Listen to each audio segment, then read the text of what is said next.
Dear student of class second year, in our last lecture we have started the reading of our section 1.2, Jinnah's Vision of Pakistan, Jinnah ka Tasawwur Pakistan. In that reading we discussed about the text of the address of Muhammad Ali Jinnah on the Constituent Assembly of Pakistan, which was delivered on 11th August 1947.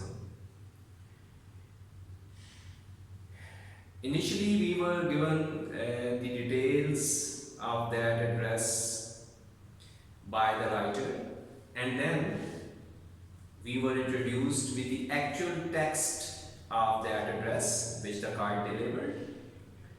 So far, we have learned that the Qaid first of all said thanks to the leaders which were present there, and then he gave the task of the Constituent Assembly. He gave them the details of the task which they were going to perform in their future. He told them their first obligation is to frame the constitution of the country, and their second task is to safeguard the Constitution of Assembly as a federal legislature institution. Today we will start reading from next paragraph. It starts with dealing with our first function. यहाँ से आज हम reading start करने जा रहे हैं, तो मेरे साथ रहिएगा, इसको स्टेप बाय स्टेप साथ समझते जाएं. Dealing with our first function is this assembly. दो functions कायद ने गिनवा दिए थे. एक फंक्शन में कहा था कि आपने आइन बनाना है, और दूसरा उन्होंने कहा था कि एक अबूरी आइन जब बन जाएगा तो आप ये फिर उसको एक सॉवरेन स्टेट के तौर पर, खुद मुख्तार रियासत के तौर पर आपने अपने फ़राइज़ सर अंजाम देने हैं. तो आप वो क्या बात कर रहे हैं, दोबारा फर्स्ट फंक्शन की तरफ चले गए. Dealing with our first function in this assembly, जब हम अपने पहले फंक्शन से यानी फ्रेमिंग ऑफ द कॉन्स्टिट्यूशन, जब इसके बारे में बात कर रहे होंगे इस असेंबली में, I cannot make any well considered pronouncement at this moment. Pronouncement कहते हैं प्रोक्लेमेशन को, डिक्लेरेशन को, टू डिक्लेयर समथिंग, किसी चीज का ऐलान करना. तो जब मैं पहले फंक्शन की बात करता हूं तो मैं इस वक्त, इस लम्हे किसी कोई सोचा समझा, कोई वेल थॉट, कोई प्लान्ड ऐलान नहीं कर सकता. यानी मुझे नहीं पता कि हमने उसको कैसे फ्रेम करना है, आइन हमने कैसे बनाना है, मैं तो उसको बिल्कुल सोच समझ के जवाब नहीं दे सकता. But I shall say a few things as they occur to me. चंद चीजें जो मेरे जहन में आती हैं वो मैं आपसे कह देता हूँ. जब मैं बात करूंगा कॉन्स्टिट्यूशन बनाने की, तो मैं कोई सोची समझी बात नहीं कर रहा, कोई वेल प्लान बात नहीं कर रहा. चंद चीजें जो मेरे जहन में आ रही हैं मैं उनकी बात कर रहा हूं. The first and the foremost thing that I would like to emphasize is this. पहली और अवलीन, foremost, अवलीन चीज that I would like to emphasize, जिस पर मैं जोर देना चाहूंगा, is this. वो ये है, remember that you are now a sovereign legislative body. कि याद रखें कि अब आप क्या हैं, असेंबली को एड्रेस करते कह रहे हैं कि आप क्या हो, एक खुद मुख्तार, सोवेरियन, खुद मुख्तार, दस्तूर साज इदारा. And you have got all the powers, और आपके पास तमाम ताकतें हैं. अब आप एक खुद मुख्तार कानून बनाने वाला इदारा हो और आपके पास तमाम ताकतें हैं. It therefore places on you the gravest responsibility. Gravest, very serious, बहुत संगीन. It therefore places on you the gravest responsibility. अब आप पर एक संजीदा तरीन, संगीन तरीन जिम्मेदारी आती है. As to how you should take your decisions. क्या आपने अपने फैसले कैसे करने हैं? असेंबली से एड्रेस किया जा रहा है. The first observation that I would like to make is this. जो पहला मुशाहिदा, जो अपनी पहली सोच इस बारे में मैं बयान करना चाहूंगा वो ये है. You will no doubt agree with me. कोई शक नहीं कि आप मुझसे मुत्तफिक होंगे that the first duty of a government is to maintain law and order. किसी भी हुकूमत का इंपॉर्टेंट पॉइंट है, नोट कर लें इसको, कि किसी भी गवर्नमेंट का जो पहला काम है, कायद क्या कहते हैं, वो क्या होना चाहिए? Is to maintain law and order. कानून को, अमन व अमान को कायम करना. लॉ एंड ऑर्डर, अमन व अमान. So that the life, property and religious believes of its subjects are fully protected by the state. यानी अमन व अमान को बरकरार रखना जिम्मेदारी है ताकि क्या हो जी? जिंदगी, जायदादें यानी इमलाक, और जो मजहबी अकीदे हैं रियाया के, सब्जेक्ट कहते हैं रियाया, पीपल जो लोग हैं, वो उनकी देखभाल रियासत मुकम्मल तौर पर कर सके. फिर सुन लेंगे इसी ट्रांसलेशन कि हुकूमत की पहली जिम्मेदारी अमन व अमान को बरकरार रखना है. इस तरह के, किस तरह का अमन व अमान होना चाहिए? इस तरह का होना चाहिए कि रियासत जो है, स्टेट जो है, अपनी रियाया के, अपनी सब्जेक्ट के जान की, माल की यानी अमलाक की और उनके मजहबी अकीदों की मुकम्मल हिफाजत कर सके. The second thing that occurs to me, दूसरी चीज जो मेरे जहन में आती है, is this, वो ये है, one of the biggest curses from which India is suffering, कि वो बड़ी लानतों में से एक लानत, कर्सेस, जिसमें इंडिया मुब्तला है. ये जो इलाका है वो बड़ी लानतों में से एक लानत जिसमें इंडिया मुब्तला है. वो कौन सी लानत है? I do not say that other countries are free from it. यानी ये नहीं कह रहा कि सिर्फ इंडिया में ही है. यानी ये जो लानत है बाकी मुल्कों में भी है, वो भी इससे आजाद नहीं है.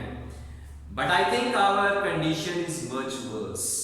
मैं क्या कहना चाह रहा हूँ इस मामले में कि जो हमारी सूरत हाल है, इंडिया की सूरत हाल है, पाकिस्तान की सूरत हाल है, यानी सब कॉन्टिनेंट की, वो इससे इस मामले में इंतहाई बदतर है. Is bribery and corruption. क्या है जी? वो लानत कौन सी है? ब्राइबरी, रिश्वत दे देना, अपना काम कराने के लिए नाजायज, किसी को नाजायज काम के लिए रिश्वत ऑफर करना. एंड करप्शन, और दूसरा क्या है? बदगुमानी. ये दो काम जो उस वक्त कायदे ने गिनवाए थे, तो देख लेंगे आज भी वैसे के वैसे मौजूद. इस bribery and corruption. That really is a poison. क्या कहते हैं कि ये चीजें क्या है? एक जहर है, पॉइजन है, हलाक कर देने वाली है. We must put them down with an iron hand. Iron hand, idiomatic phrase use हुई. आयरन हैंड, आहनी हाथ से, यानी सख्ती से. पुट दैट डाउन, उन्हें कुचलना है, शिकस्त देनी है, निमटना है. We must put that down with an iron hand. हमें उसे आहनी हाथ से निमटना है, सख्ती से निमटना है. And I hope that you will take adequate measures. और आप जो असेंबली के लोग हैं, असेंबली जो सामने है, मुझे उम्मीद है कि एडेक्वेट मेजर्स लेंगे, यानी काफी इक़दाम उठाएंगे, जरूरी इक़दाम उठाएंगे, as soon as it is possible for this assembly to do so. जितना जल्द इस असेंबली के लिए मुमकिन हो, जितनी जल्द किया जाए, ये इक़दाम उठाना जरूरी है. तो क्या कहते हैं कि मुझे उम्मीद है कि आप जल्द अज जल्द इक़दाम उठाएंगे जहां तक इस असेंबली के लिए मुमकिन हो कि वो किन चीजों से निपट सके? ब्राइबरी और करप्शन, जो ना सिर्फ बरे सगीर के लिए बल्कि सारी दुनिया के लिए एक लानत है. The next thing that strikes me is this. अगली चीज जो मुझे परेशान करती है, स्ट्राइक मुझे आके टकराती है मेरे जहन के साथ. Here again it is a legacy. ये फिर एक विरसा मिला है. जो चीज मुझे और तंग कर रही है एक विरसे में हमारे पास आई है, नस्ल दर नस्ल चलती आ रही है. Which has been passed on to us, जो हमें मुंतकिल होती आ रही है पिछली नस्लों से. Along with many other things, और बाकी बुराइयों के साथ, बाकी चीज़ों के साथ ये हमें मुंतकिल हुई है. Good and bad, कुछ अच्छी चीज़ें मिली हैं, कुछ बुरी मिली हैं. Has arrived this great evil, और उनसे हमें ये बदतरीन बुराई मिली है. ये बदतरीन बुराई विरासत में हमें मिली है. वो क्या है जी? The evil of nepotism. Nepotism, अकरबा Porvorim.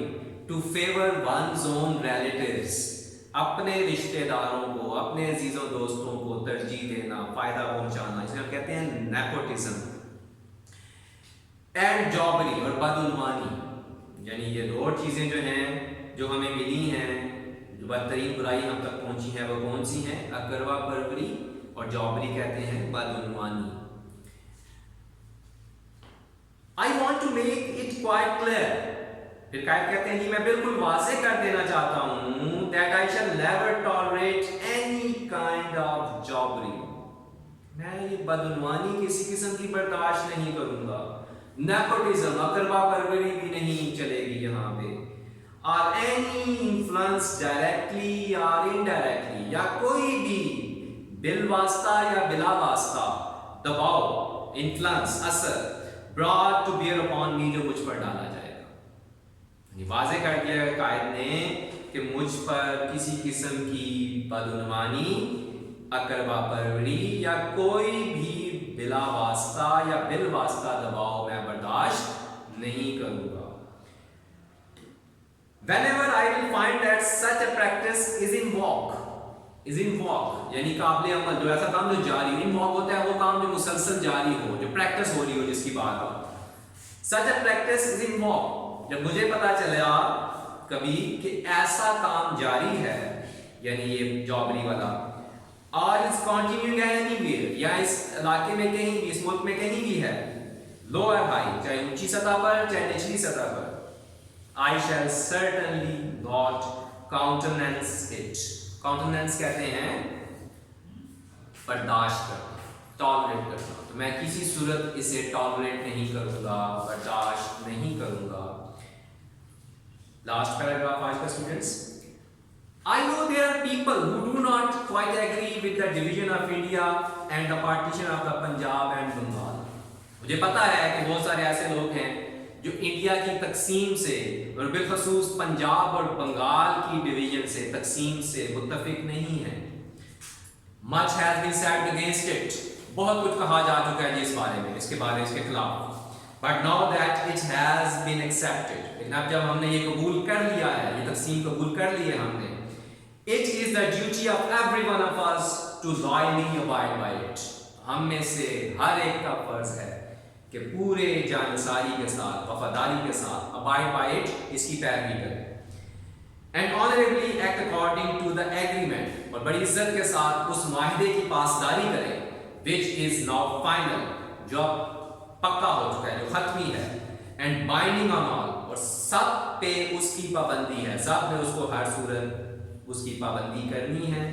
तो these are some other points of Qaid address. Inshallah, in our next lecture, which will be the last lecture of this week, we will conclude the reading of this section, and then next week we will do the exercise of this lesson. Thank you, students.